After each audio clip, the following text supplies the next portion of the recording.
நமஸ்காரம். மாதா பிதா குரு தெய்வங்கள் திருவடிகளை போற்றி. ஸ்ரீ காஞ்சி மகா பெரிவார் திருவடிகளை போற்றி. உரைப்பார் உரைப்பவை எல்லாம் இறப்பார்க்கு ஒன்று ஈவார் மேல் நிற்கும் புகழ். இல்லாதோர்க்கு ஒரு பொருளை ஈவாரையே புகழ் வந்து சேரும். புகழ்ந்து கூறுபவர் அனைவருமே அவருடைய புகழையே பாடுவர்.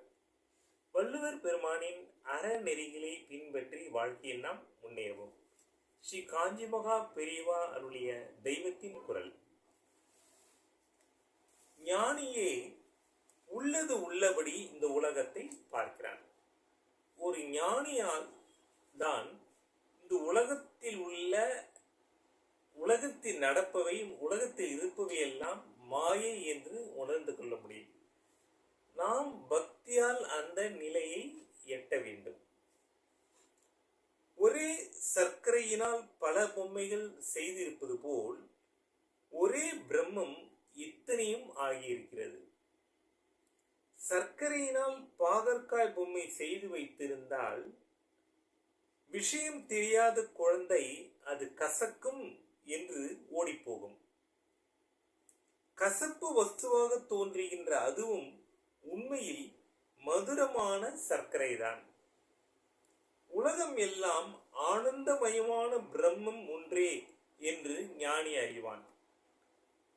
இந்த உலகத்தில் நாம் காண்பது எல்லாம் பிரம்மத்தின் வடிவம்தான் என்று ஞானி அறிந்து கொள்வான். நமக்கு கசப்பு அவனுக்கு இனிப்பு, நமக்கு கருப்பு அவனுக்கு வெளுப்பு, நமக்கு பகல் அவனுக்கு இருட்டு என்று கிருஷ்ண பகவான் சொல்கின்றார். பிரம்மம் என்கிற வெளிச்சமே நமக்கு இருட்டாக இருக்கிறது. பிரம்மம் என்கிற வெளிச்சமே நமக்கு இருட்டாக இருக்கிறது. இருட்டான மாயை தான் நமக்கு வெளிச்சமாக தெரிகிறது. அதாவது இந்த பொய்யான இந்த உலகம், காணல் நீரான உலகம், நிலையில்லாத இந்த உலகம் நமக்கு ஒரு பெருசா தெரிகிறது. அதுதான் உண்மை போல் நமக்கு தோன்றுகிறது. இது எப்படி முடியும் என்று கேட்கலாம். மாயையும் பிரம்மத்தை சார்ந்து அதனிடமிருந்து சிறிது பிரதிபலிப்பான ஒளியை பெறுகிறது.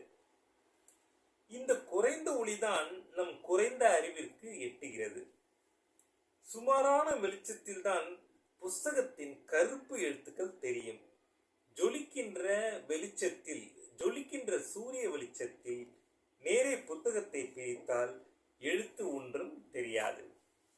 நமக்கு மாயையின் அற்ப பிரகாசத்தில் உலக காரியங்கள் தெரிகின்றன. ஞானியின் ஆத்ம பிரகாசத்தில் அவை மறைந்து போகின்றன.